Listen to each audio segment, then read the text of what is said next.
Welcome to Soul Thrive, where we explore spirituality through healing trauma, shadow work, and applying the laws of the universe in order to master ourselves without the fear of the unknown. Guys, welcome to another episode on the Soul Thrive podcast. We are excited. I don't know, what are we on? Episode 30. Episode 30. It's like 40. No, we're not. Are we on 40? Yeah, already? we are. It's like we're approaching goodness. 40. I'll leave it to the Pisces to keep up with. Sorry. With everything. Sometimes I still laugh because I'm trying to go through all the things that you've set up, the tabs that are so organized. And then it takes me 10 minutes to find where you even have it organized because I'm so disorganized. What a great intro to today's episode, 100%. Actually. So today I want to talk about dyslexia. And it's something that I was diagnosed with when I was in grade 5.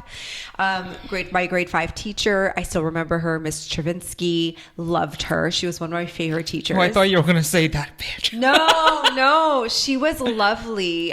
She was one of the first teachers in grade 5 and there was another one too, but Miss Travinsky was really someone who really saw kids for who they really were and their potentials and their gifts. And she was someone that I really gravitated towards. And she was the one who figured out, well, she's so bright, she's so intelligent. There's something here. There's something that's lacking here. And I went literally up until 11 or 10 years old, undiagnosed. And with dyslexia, you have the ability to be very visual and there's a lot of imagery. And so there's a lot of creativity. So I was able to bypass a lot, I guess, throughout those years, from kindergarten up until, grade 5, because I really had the ability to kind of be more of a visual learner.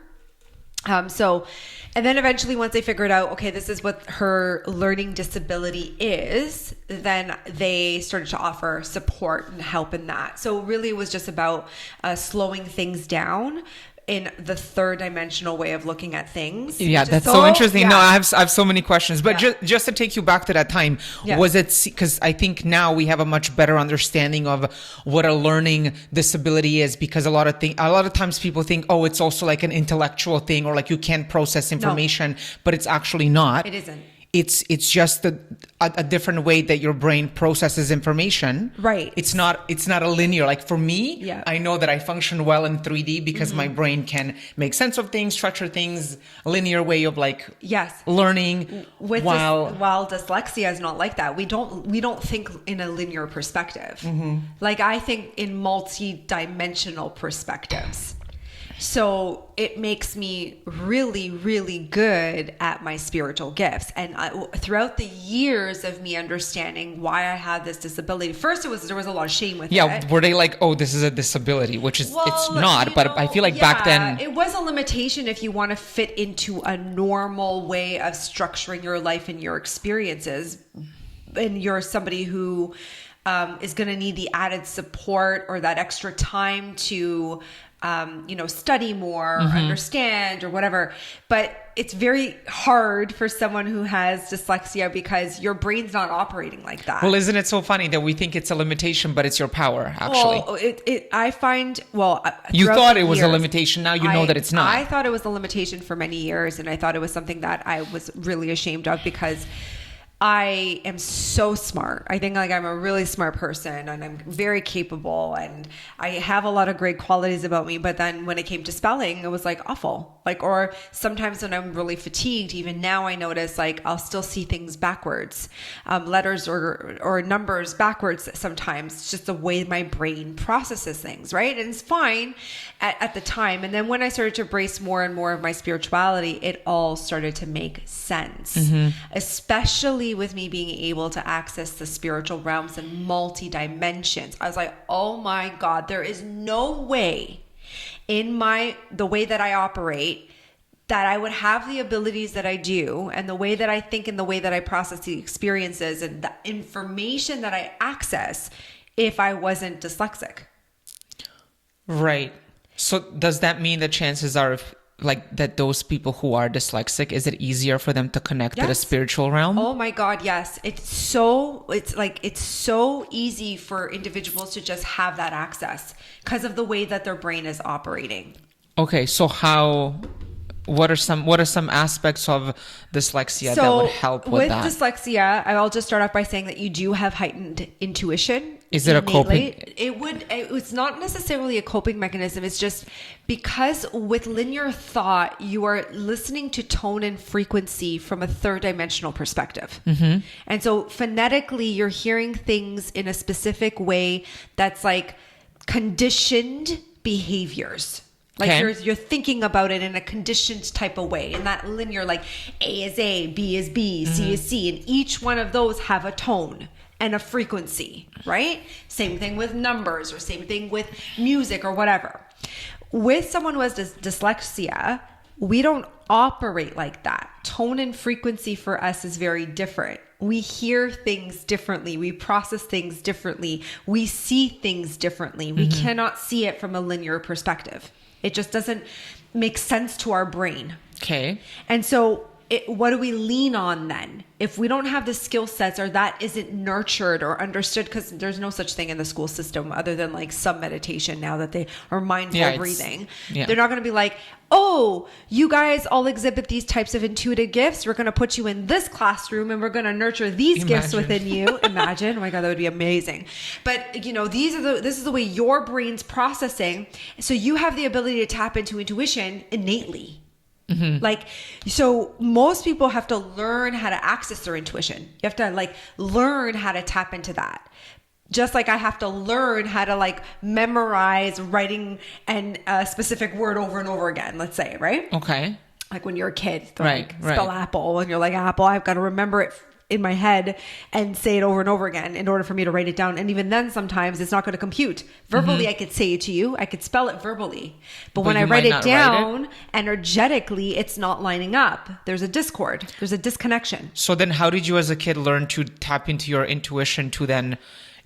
because if your brain wasn't processing information that way, you had to find another way. 100%. So how did that happen? Well, it was just easy for me to be able to read people. Like if I knew, like, let's say what mood and tone and frequency that you're operating with, then I have the ability to then approach the situation the way that I want. It became really good for me to be able to like make friends to help me through my homework, or have friends show up in other ways to kind of support my work throughout those fundamental years. Right. And then by grade 5, they're teaching you more independence.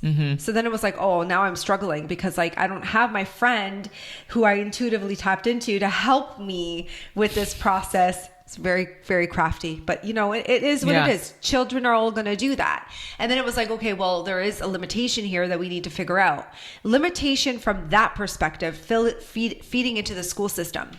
But oh my God, that was such a blessing, because at the time I didn't think it was. I thought it was like totally embarrassing. But when I was pulled out of it, then I was given the opportunity to really hone in on energy and frequency and intuition. And I remember being in like a different classroom with like maybe 3 or 4 kids. And one of the issues that I ran into when I was maybe about 5 or 6 years old was that I would get so overstimulated and overwhelmed in the classroom of 30 kids, because I was phonetically and energetically and vibrationally picking up on everything. So I was so overwhelmed by mid-afternoon. I was like done, burnt out, exhausted. My poor teacher, Miss Kregeris back then, she was my grade 1 and grade 2 teacher. She would walk me home from school because my grandmother couldn't come pick me up. My parents were working. So she'd walk me, she knew my grandmother. So she'd walk me home from school because I couldn't finish the afternoon because I was done. Like I was curled up in anxiety, holding on my stomach, because I literally was overwhelmed with all the energy in the room. So eventually what ended up happening was like, I'd start to check out a lot in school as a coping mechanism because it was just too overwhelming. You had to protect your energy, I guess. And we were like in classrooms sometimes where it was split grade 4-5, right? And like, now it's like, I don't know, 35, 40 kids in a classroom. Like it's insane. Like it was a lot, right? So when they pulled me out of that environment and they put me in a classroom with like 5 or 6 kids, I was like, oh my God, I can breathe. Like I actually can take a moment to pause and reset, which then set me up for a little bit more of the ability to have success, right? In my schooling and whatever else. And don't they also say like kids thrive better in smaller class sizes anyway? They do, absolutely. I wish that they would put more of an emphasis around learning the kid individually and understanding what their gifts are. And now I think that there's better understanding around like ADHD and, other types of anxiety disorders or dyslexia or whatever else that comes up with it. But most of these children, I think even with people who have ADHD, you have gifts. Like that's just, or if you're autistic, you have gifts. Like you perceive your world in a completely different way. Right. And thank God that I leaned into dyslexia and I leaned into not feeding into the norm of like how the school was operating. And it wasn't such a huge emphasis even by my parents, just because they didn't pay attention. There was that too at the end of the day, which kind of, again, like I think like, when you come in here with your perspectives, when we talked about this once, we were like, why did you come in here with certain themes? Like that was a theme. Like it was like, well, my parents were too busy. They had their own perspectives operating and my world was what it was. Like you just went to school, it was like babysitting for them, right? It wasn't so much an emphasis of like, you're going to go to school to become something and you're going to go to school, right? Figure out your own path, as my dad would say. Anyway, so when you're learning how to process with your intuition, it's your way of kind of leaning into understanding where the person's energy is coming from. And most people who are dyslexic or have dyslexia, they use and lead with their intuition. And so if you continue working with this process, what happens is like, well, I became a spiritual teacher, spiritual intuitive, psychic medium, working with inner child trauma, seeing patterns, cycles. People who have dyslexia tend to see patterns and cycles like really clear. They have the ability, whereas like the person whose brain is functioning in the normal way, in the linear thought pattern, they're not seeing a pattern. So is that like, for example, if I meet someone, I am listening to what they're saying and I'm observing their actions, but I'm not really picking up on their energy because they can say whatever they want to say. Yes. And that's why sometimes I'm like, but they said this, and they said they would do this. Right. Meanwhile, we'd had I'm like, conversations about this where I'm like, but did you not see this pattern? The energy, or like, did you not tap into, like your own feelings when you're with this person or whatever. So that's interesting. Yeah. Like not taking things for face value, which is what the linear thinking is encouraging. Which is also very difficult because then people don't know how to have a relationship with me sometimes, which has been the complex issue in some of my dynamics in my relationships, that I'm very misunderstood because I'm not talking to you from a linear perspective. When I'm having a conversation with you, even in a one-on-one session with someone, I'm not talking to you from a third dimensional perspective. Right. I'm tapped into the potential of where you could be, your different frequency, a different dimensional perspective completely. And the language and tone that I'm using, you may not even understand yet because energetically you're not there. You're thinking in your linear pattern. Well, we talked about how you can also see the different parts. Like when someone shows up for a session, like multiple parts will come. The person might not even be aware that the part exists, but you're literally talking to that part and they're like, who the hell is she addressing right now? Right? Like if they're unaware, I guess that's probably also part of it too. Well, because we have the ability to like think holistically, right? And so we're very creative. We're in our imagination a lot. And when I was a kid, I really was very creative and very much in my imagination. Like that's where I kind of like, and it could have been a trauma response to a degree too. Like when you're kind of thinking about it, like to how do you cope from all of the intensities of the energy and the frequencies of everything, right? But really what it comes down to is our brains, dyslexic people, have the ability to see the bigger picture, right? We have the ability to see not just like your linear thought pattern, but I'm going to see like, oh, I see where that's heading. I get where that's going now.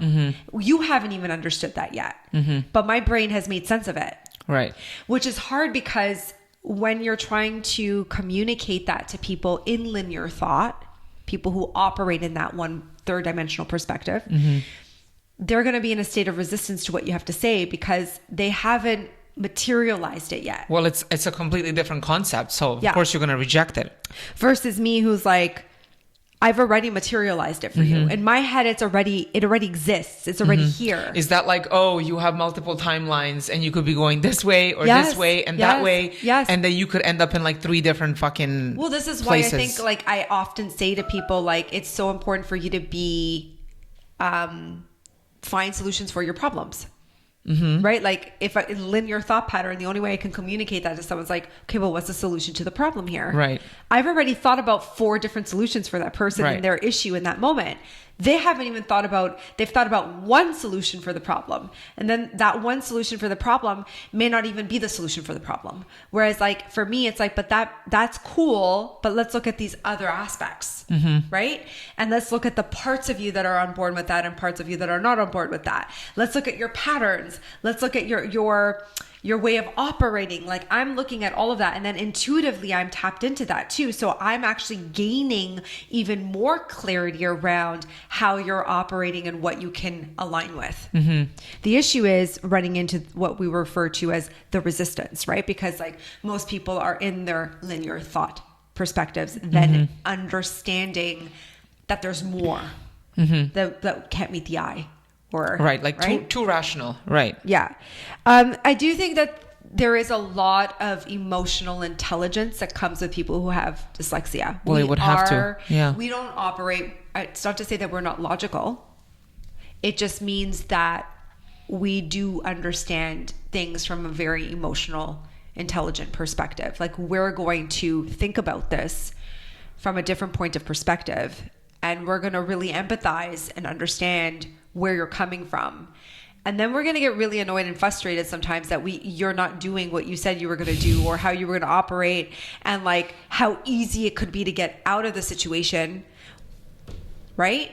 Which I understand, because both perspectives can be frustrating. Like if you weren't like your perspective and how you're operating and your limitations, and my perspective and how I'm operating and my limitations. But learning how to lean into these things makes it so much easier for us to develop that emotional intelligence.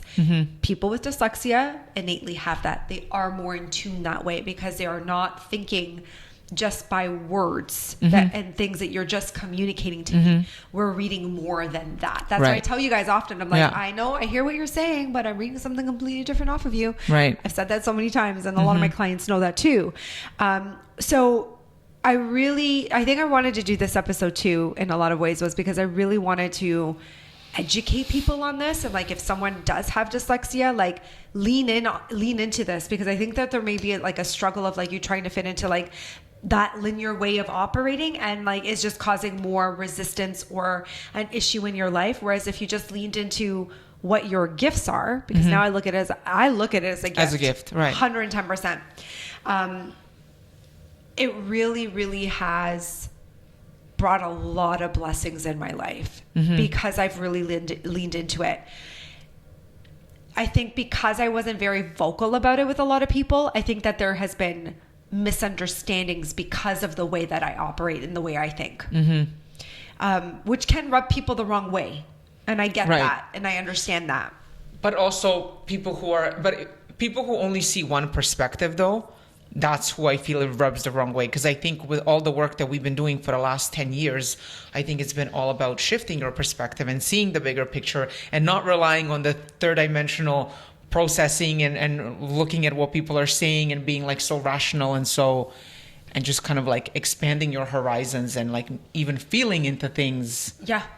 Like so it's interesting because like a lot of the work that I'm teaching is teaching people how to be dyslexic. I was just gonna say you're like teaching people not how literally like making you dyslexic. That's not what I'm communicating, but I'm saying I'm teaching you all of the ways that my brain and like the energies and frequencies and the dimensions and all the things that I have access to, I'm trying to educate people to come towards this perspective. Yeah, it's like there isn't just one way of doing things because that's all you've known your whole life. Yeah, especially for like the linear thinkers. Yeah, right.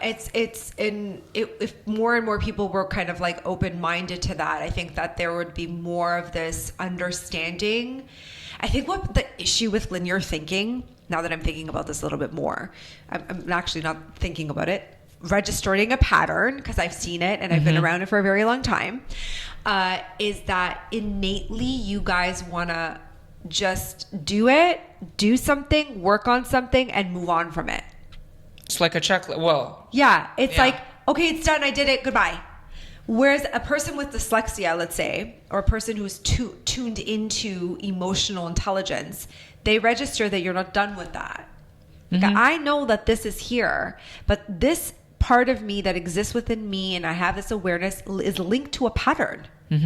So I better get very comfortable with that pattern and learn what its potential could be versus setting a goal, smashing the goal, moving on. That's why I don't do well with that, right? It's like, oh, I'm going to set this and I'm just going to get that. It doesn't give me a sense of fulfillment because I'm like, well, I did that, but did I learn what that pattern? But don't you also have to like integrate it to maintain any sense of... Yeah, I think people with dyslexia tend to integrate a little quicker than most people who are in linear thinking anyways. Like integration becomes really simple for us. Like, oh yeah, I'm okay with feeling my pain. Like, because I'm already feeling the energy of all the things that I'm feeling anyways and the anxieties of certain things, right?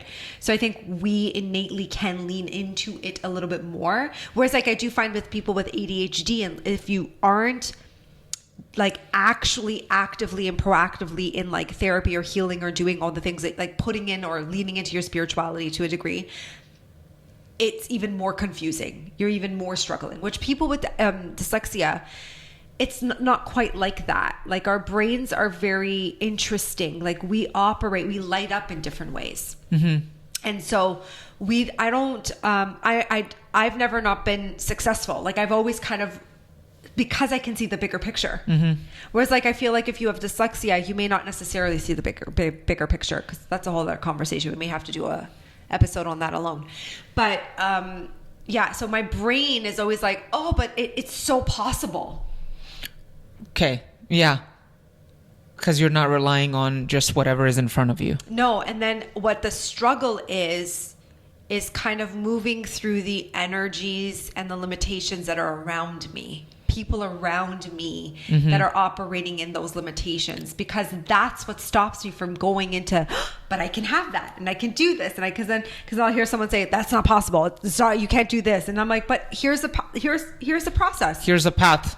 Like, or three. Right. Why won't you listen to that? Because most people are scared to take the risk because they're not brave enough to do that. I find people who have dyslexia, they're risk takers.